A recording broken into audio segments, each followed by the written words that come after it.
2 Samuel 14. So Joab the son of Zeruiah perceived that the king's heart was concerned about Absalom. And Joab sent to Tekoa and brought from there a wise woman and said to her, "Please pretend to be a mourner and put on mourning apparel. Do not anoint yourself with oil, but act like a woman who has been mourning a long time for the dead. Go to the king and speak to him in this manner." So Joab put the words in her mouth.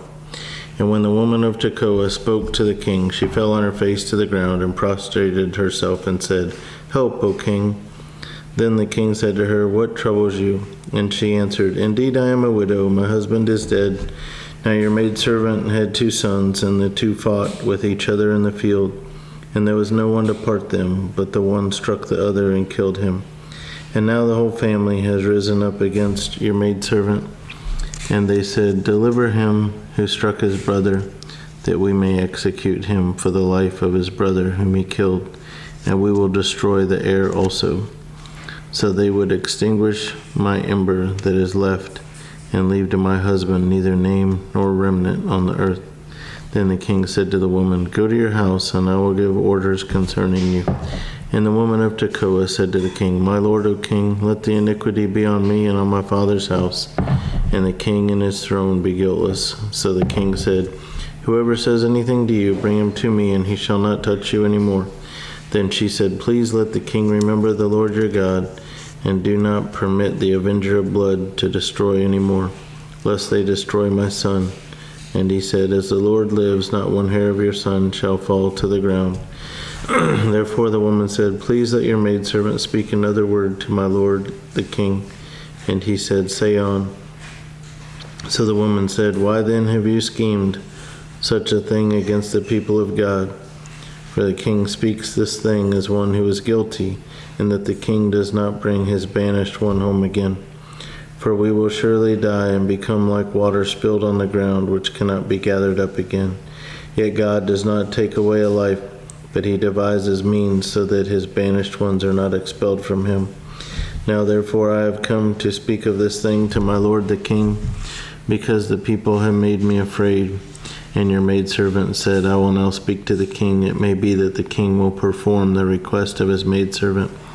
For the king will hear and deliver his maidservant from the hand of the man who would destroy me and my son together from the inheritance of God." Your maidservant said, "The word of my lord the king will now be comforting. For as the angel of God, so is my lord the king in discerning good and evil, and may the Lord your God be with you."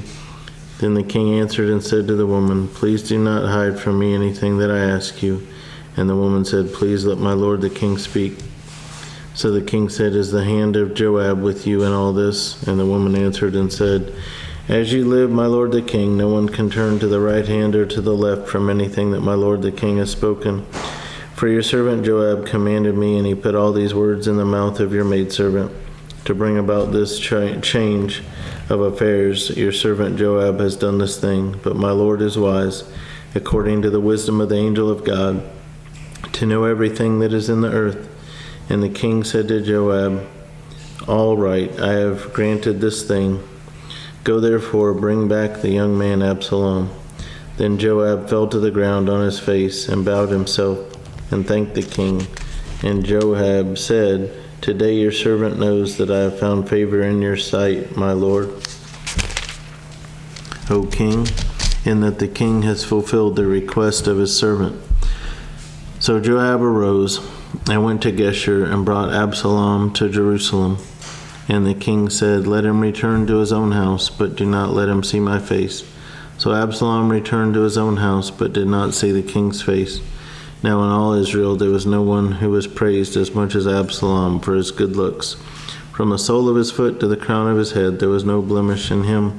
And when he cut the hair of his head at the end of every year, he cut it because it was heavy on him.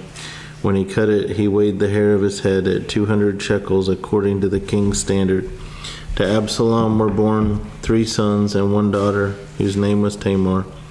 She was a woman of beautiful appearance. And Absalom dwelt 2 full years in Jerusalem, but did not see the king's face. Therefore Absalom sent for Joab to send him to the king, but he would not come to him. And when he sent again the second time, he would not come. So he said to his servant, "See, Joab's field is near mine, and he has barley there. Go and set it on fire." And Absalom's servant set the field on fire. Then Joab arose and came to Absalom's house and said to him, "Why have your servants set my field on fire?" And Absalom answered Joab, "Look, I sent to you, saying, 'Come here, so that I may send you to the king to say, Why have I come home from Geshur? It would be better for me to be there still. Now therefore let me see the king's face, but if there is iniquity in me, let him execute me.' So Joab went to the king and told him. And when he had called for Absalom, he came to the king and bowed himself on his face to the ground before the king. Then the king kissed Absalom.